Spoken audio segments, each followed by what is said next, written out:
আরে ভগবান, একসাথে থাকি বলে একসাথেই দুজনকে কানা করে দেবে? বলো তো, এসব কিন্তু ঠিক না।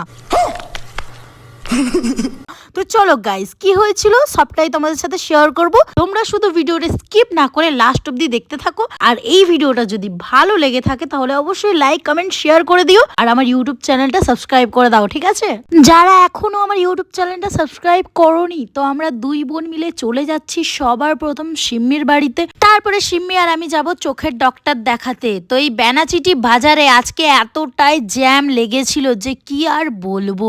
যাই হোক, শেষমেশ সিম্মির বাড়ি পৌঁছেই গেলাম। এই রে, কোথায় সিম্মির বাড়ি পৌঁছালাম? আমি এখনো সিম্মির বাড়ি পৌঁছাইনি, কারণ সিম্মির বাড়ির মেন রাস্তাটা ভিরিঙ্গিতে অনেক বড় কাজ চলছে রাস্তার। তো অনেক পুরো হাইওয়ে টাইওয়ে দিয়ে উঠে টুঠে আসতে হবে। তো সিম্মি বলছে তোমাকে আসতে হবে না, তুমি ওখানেই দাঁড়িয়ে দাঁড়িয়ে আমার পেটের ইঁদুরগুলো খুব লাফাচ্ছিল। তো একটা হোটেল দেখতে পেয়ে আমি ইঁদুরের মতো ঢুকে পড়লাম সেই হোটেলে খাবার খাওয়ার জন্য। তো চলো খাওয়া দাওয়া করে নি, তারপর সিম্মির বাড়িতে যাবো গাইস। না, আমি একটা জিনিস ভুল বললাম, সিম্মির বাড়িতে যাব, কিন্তু সিম্মির বাড়িতে আমি যেতে পারিনি, কারণ সিম্মি চলে এসেছিল রাস্তার মধ্যে। তো সেই করতে করতে আমরা দুজন মিলে চলে এসেছি একটা চোখের ডক্টরের কাছে।